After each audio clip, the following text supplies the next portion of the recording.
주의 친절한 팔에 안기세 우리 마음이 편안하리니 항상 기쁘고 복이 되겠네. 영원하신 팔에 안기세 주의 팔에 그 크신 팔에 안기세 주의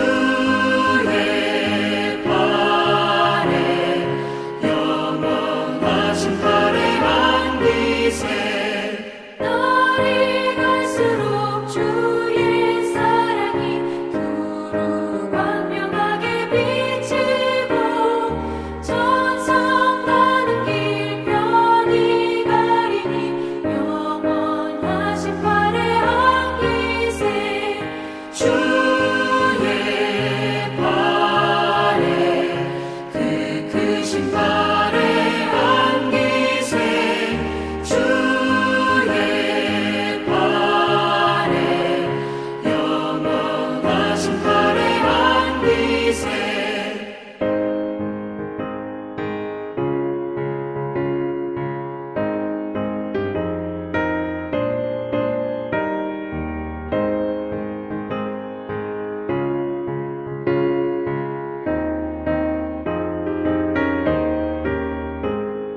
주의 보좌로 나아갈 때에 기뻐 찬미 소리 외치고 겁과 두려움 없어지니 영원하신 팔에 안기세 주의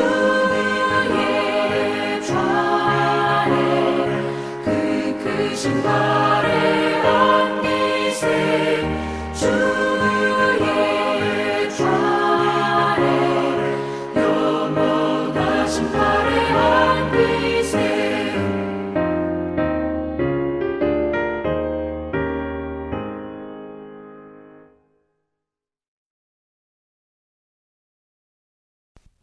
수요일 새벽기도 나오신 성도님들을 예수님의 이름으로 환영하고 축복합니다. 오늘 하나님 말씀은 나훔 소개서로서 하나님의 위로라는 제목으로 나훔 전체에 대한 말씀을 전하도록 하는데 나훔서 1장 6절부터 7절 말씀을 중심으로 전하도록 하겠습니다. 누가 능히 그의 분노 앞에 서며 누가 능히 그의 진노를 감당하랴. 그의 진노가 불처럼 쏟아지니 그로 말미암아 바위들이 깨지는도다. 여호와는 선하시며 환난 날의 산성이시라. 그는 자기에게 피하는 자들을 아시느니라. 아멘. 오늘 말씀은 이 나훔 전체를 소개하는 소개서입니다. BC 720년경에 이 아수르는 북이스라엘을 멸망시킵니다. 북이스라엘을 멸망시켰을 때와 그리고 다른 나라들을 멸망시켰을 때 이 아수르라는 나라의 이 잔혹함은 정말 악명을 떨쳤습니다. 어쩌면은 여태껏 있었던 이 모든 나라 중에서 가장 잔인했던 나라가 아닌가 그렇게 사람들은 역사학자들은 생각을 합니다. 아수르는 그 후에 유다를 또 침공합니다. 유다는 아수르의 침략을 계속 받아 거의 멸망 위기까지 가죠. 예루살렘만 빼놓고 전부 다 점령당하고 그리고 아주 정말 환난을 겪죠. 그러나 그 와중에 히스기야의 기도와 하나님의 도우심으로써 아수르를 이겨내는 역사를 이룹니다. 그러나 아수르가 이스라엘을 멸망시킨 것을 보면서 북이스라엘을 멸망시킨 것을 보면서 비록 하나님 신앙을 우상화한 우상 종교를 가졌던 북이스라엘이었지만 그러나 12지파 중 10지파였는데 그들의 완전하고 잔혹한 심판과 멸망 이거를 유대 백성들이 보면서 유다와 그 백성의 마음이 어땠는지 가히 상상이 갑니다. 그들의 마음은 매우 낙심되었을 겁니다. 더군다나 아수르는 비록 유다의 히스기야만 굴복시키지 못했지 모든 나라를 다 평정합니다. 오히려 그 이후에 세력을 더 팽창시킵니다. 아수르는 세력을 계속 확장해서 BC 664년경에는 정말 그 당시 강대국이었던 애굽마저도 정복해버립니다. 그래서 아수르는 세상에서 대적할 세력이 없는 절대적인 강자가 되었고 드디어 아수르는 이 세상의 첫 제국을 완성합니다. 이걸 보면서 히스기야와 그의 아들인 우상숭배를 일삼던 므낫세, 그리고 그 이후에 있었던 아몬 왕, 그리고 그 이후에 나왔던 경건했던 요시야 왕, 전부 다 히스기야부터 요시야까지 전부 다 위축된 삶을 살면서 특히 므낫세의 우상 숭배와는 상관없었던 하나님만을 섬겼던 그 유대 백성들, 그 사람들과 그리고 경건했던 요시야 왕 같은 그런 왕들은 비록 하나님께서 히스기야 시대에 분명히 당신의 백성을 구해주는 것을 봤지만 지금 이렇게 더 강대해진 아수르를 보면서 근심하며 굉장히 낙심했던 겁니다. 어떻게 보면은 절망이라고도 할 수가 있죠. 사실 이렇기 때문에 그 당시에 또 다른 선지자였던 요나, 그에게 하나님께서 아수르의 수도인 니느웨에 가서 그들이 죽지 않고 살도록 그들을 구하도록 하나님의 말씀을 전하라, 그렇게 했을 때 요나는 자기는 죽어도 아수르에게 이 구원의 말씀을 못 전하겠다고 배를 타고 거꾸로 정반대 방향으로 가버렸던 겁니다. 그만큼 정말 이 아수르를 정말 미워했던 겁니다. 이건 어느 정도 인간적으로 이 동감이 가는 부분이죠. 그만큼 아수르는 악랄했고, 그리고 그런 악랄한 나라가 세계 제1의 강국이며 도시의 첫 제국을 이뤘던 겁니다.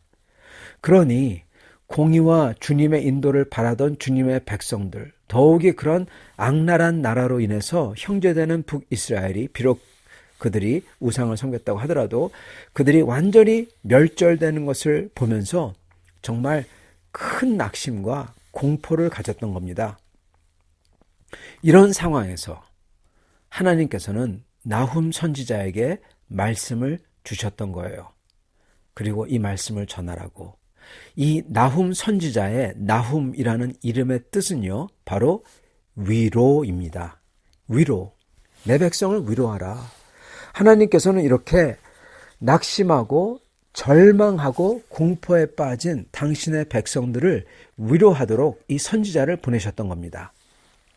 지금 상황은 주님의 백성이 고난받고 배교하고, 그래서 그들이 멸망당하고 죽고, 남은 주의 백성은 위협당하며 살고, 악한 자가 창대해지기 때문에 마치 소망이 전혀 없는 것 같은 상황. 여기서 하나님께서는 나훔에게 당신의 백성을, 내 백성을 위로하라고 하시며 위로의 말씀을 주셨던 것입니다. 여러분, 그런데 이 위로의 말씀이 정말 기막힙니다. 신기합니다. 물론 이 나훔 선지자가 전했던 이 말씀 속에, 이 말씀을 쭉 읽어보면은 간간히 한 줄기 빛 같은 마지막 때 주님이 행하실 놀라운 소망의 일들과 평화와 기쁨의 일들이 적혀 있어요. 그러나 나훔 선지자가 썼던 이 나훔서의 대부분 말씀은요, 대부분의 내용은 피와 보복과 잔인한 전쟁과 무서운 멸망과 멸절입니다. 그리고 그게 아수르에게 닥친다는 거예요. 이건요, 마치 요한계시록의 내용이요, 대부분 피와 보복과 전쟁과 무서운 멸망과 멸절인 이유와 마찬가지입니다. 사실 그래서 요한계시록과 나훔서 같은 이러한 책들을 우리는 묵시록이라고 합니다. 예언서가 아니라 묵시록이라고 하죠. 그러한 무시무시한 묵시적인, 마치 꿈이나 환상에서 보듯 그러한 내용이 적혀 있다는 거예요. 그래서 묵시록 하는 것입니다. 둘 다 그렇게 전쟁과 무서운 멸망과 멸절과 피와 보복에 대한 이야기라는 거예요. 그런 이유는, 요한계시록이 그런 이유는 나훔서와 똑같은 이유입니다. 그거는 지금 저희가 상상조차 못할 그러한 상황을 닥친 거예요. 어떤 상황이냐? 그토록 무서운 일들, 아수르의 그 잔인한 참혹하고 공포스러운 일들이 사방에서 일어난다는 거예요. 마찬가지로 요한계시록 때 그 당시에 성도들에게 그렇게 참혹하고 공포스럽고 정말 그런 무시무시한 일들이 사방에서 일어난다는 겁니다.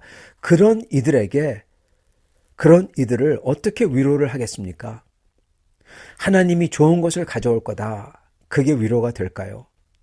여러분, 그걸로써 위로가 안 되기에 지금 이러한 묵시록을 적어서 보여주시는 거예요. 정말 큰 환난과 공포스러운 절망을 닥친 이들에게 위로하려면은 그걸 위해서 주님은 요한 계시록 같은 말씀을 말해 주시는 거고요. 그리고 나훔서 같은 말씀을 말씀해 주시는 겁니다. 그거는 그 악한 이들에게 정말 큰 두려움과 환난과 공포가 닥친다는 거예요. 마치 지금 성도들이 겪고 있는 것처럼, 아니 그보다 더 두려운 날이 그들에게 닥칠 것이라는 것을 말씀해 주시는 겁니다. 그렇게 두렵고 환난의 그 끝에는 드디어 마치 먹구름이 지나간 후에 빛이 비추는 것처럼 주님의 빛이 그 끝에 있다는 겁니다. 그리고 그 끝은 바로 예수 그리스도를 통한 하나님의 영생의 구원인 겁니다. 여러분, 이게 그들에게 위로가 되는 거예요. 이게 바로 나훔서의 전체 그림인 것입니다. 하나님은 반드시 자기 힘에 도취되어 세상의 주인 행세를 하며 잔인함과 악행을 일삼는 그런 나라 아수르를 하나님은 심판하시겠다고 예언하시며, 그럼으로써 세상의 진짜 주인이 누구인지 말씀을 하십니다. 그리고 그 주인에게 속한 사람들, 특히 그런 나라인 유다에게서도 우상에 굽히지 않고 하나님만 섬기던 참된 주님의 백성을 주님께서는 보호하고 이끈다는 겁니다. 그리고 그렇게 이끄실 수 있고 보호하실 수 있다는 거예요. 왜냐하면은 그런 가장 큰 세력, 큰 제국마저도 하나님은 심판하실 수 있다는 거예요. 그 능력이 있는 분이라는 겁니다. 바로 이겁니다. 그런 악한 아수르 제국마저 멸절시킬 수 있는 능력과 힘이 있는 분, 그분께서 우리를 지키시고 인도하신다라는 것입니다. 아멘. 그게 바로 그 나훔서를 듣던 그 하나님의 백성들에게, 요한계시록을 듣는 하나님의 백성들에게, 그리고 바로 우리에게 있는 가장 큰 위로라는 것입니다. 사랑하는 성도 여러분, 오늘 우리는 그 하나님을 믿어야 되고 그 하나님의 말씀이 우리를 위로케 하도록 우리의 가슴과 중심을 열어야 하며, 그 하나님께 의뢰하며 그분의 말을 들어야 되고, 그리고 그분의 인도하심을 믿고 그분의 말을 따라야 될 것입니다. 이럴 때 주님의 위로가 성경에 기록된 거에서 우리의 가슴 속으로 들어오고, 그리고 우리의 삶과 인생 속으로 들어오셔서 역사하실 것입니다. 믿음으로써 주님의 위로가 실체가 되시는, 그걸 경험하는 성도님들의 영혼과 삶과 인생 되시기를 축원합니다. 같이 기도하겠습니다. 주님, 감사와 찬양을 드립니다. 오늘 이 말씀을 통하여서 하나님께서 어떻게 큰 무시무시한 그러한 세력들보다 더 큰 위험과 그리고 큰 공포로서 그들을 다스리시며 그들을 파괴시킬 수 있는지 알려주시니 감사합니다. 그리고 바로 그분이, 그 주님께서 우리의 아버지 되시며 우리를 보호하시며 인도하시는 줄 믿습니다. 하나님 아버지께서는 저희를 위해서 이 짧은 삶이 아니라 영원한 삶, 길고 긴 그 삶, 가장 중요한 그 삶을 위해서 주님께서는 저의 삶을 준비시켜 주시고 인도해 주시고, 그리고 주님께서 이 모든 것을 지금 이끌고 계시는 줄 믿습니다.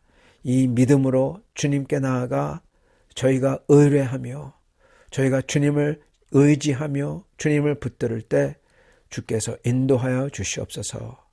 이러한 인도를 보며 그 가슴 속에서, 그들의 삶과 인생 속에서 주님의 인도하심을 받는, 주님의 크나큰 위로를 받는 성도님들 다 되도록 축복하여 주시옵소서.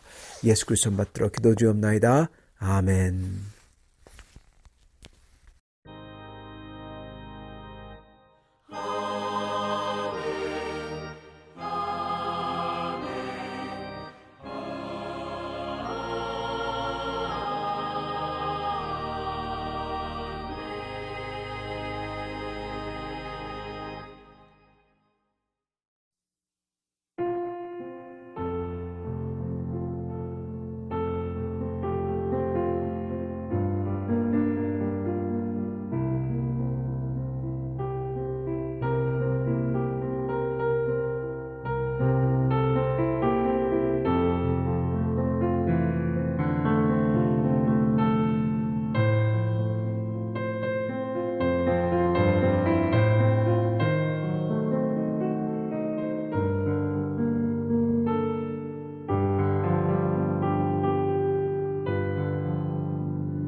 제 62편.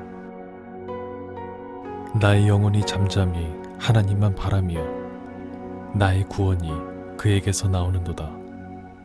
오직 그만이 나의 반석이시요 나의 구원이시요 나의 요새이시니 내가 크게 흔들리지 아니하리로다. 넘어지는 담과 흔들리는 울타리 같이 사람을 죽이려고 너희가 일제히 공격하기를 언제까지 하려느냐. 그들이 그를 그의 높은 자리에서 떨어뜨리기만 꾀하고 거짓을 즐겨하니 입으로는 축복이요 속으로는 저주로다. 셀라. 나의 영혼아 잠잠히 하나님만 바라라. 물은 나의 소망이 그로부터 나오는도다. 오직 그만이 나의 반석이시요 나의 구원이시요 나의 요새이시니 내가 흔들리지 아니하리로다. 나의 구원과 영광이 하나님께 있으며 내 힘의 반석과 피난처도 하나님께 있도다. 백성들아 시시로 그를 의지하고 그의 앞에 마음을 토하라. 하나님은 우리의 피난처시로다. 셀라. 아 슬프도다. 사람은 입김이여 인생도 속임수이니 저울에 달면 그들은 입김보다 가벼우리로다. 포악을 의지하지 말며 탈취한 것으로 허망하여 지지 말며 재물이 늘어도 거기에 마음을 두지 말지어다. 하나님이 한두 번 하신 말씀을 내가 들었나니 권능은 하나님께 속하였다 하셨도다. 주여 인자함은 주께 속하오니 주께서 각 사람이 행한 대로 갚으심이니이다. 제 62편. 나의 영혼이 잠잠히 하나님만 바라며 나의 구원이 그에게서 나오는도다. 오직 그만이 나의 반석이시요 나의 구원이시요 나의 요새이시니 내가 크게 흔들리지 아니하리로다. 넘어지는 담과 흔들리는 울타리 같이 사람을 죽이려고 너희가 일제히 공격하기를 언제까지 하려느냐. 그들이 그를 그의 높은 자리에서 떨어뜨리기만 꾀하고 거짓을 즐겨하니 입으로는 축복이요 속으로는 저주로다. 셀라. 나의 영혼아 잠잠히 하나님만 바라라. 물은 나의 소망이 그로부터 나오는도다. 오직 그만이 나의 반석이시요 나의 구원이시요 나의 요새이시니 내가 흔들리지 아니하리로다. 나의 구원과 영광이 하나님께 있으며 내 힘의 반석과 피난처도 하나님께 있도다. 백성들아 시시로 그를 의지하고 그의 앞에 마음을 토하라. 하나님은 우리의 피난처시로다. 셀라. 아 슬프도다. 사람은 입김이여 인생도 속임수이니 저울에 달면 그들은 입김보다 가벼우리로다. 포악을 의지하지 말며 탈취한 것으로 허망하여 지지 말며 재물이 늘어도 거기에 마음을 두지 말지어다. 하나님이 한두 번 하신 말씀을 내가 들었나니 권능은 하나님께 속하였다 하셨도다. 주여 인자함은 주께 속하오니 주께서 각 사람이 행한 대로 갚으심이니이다.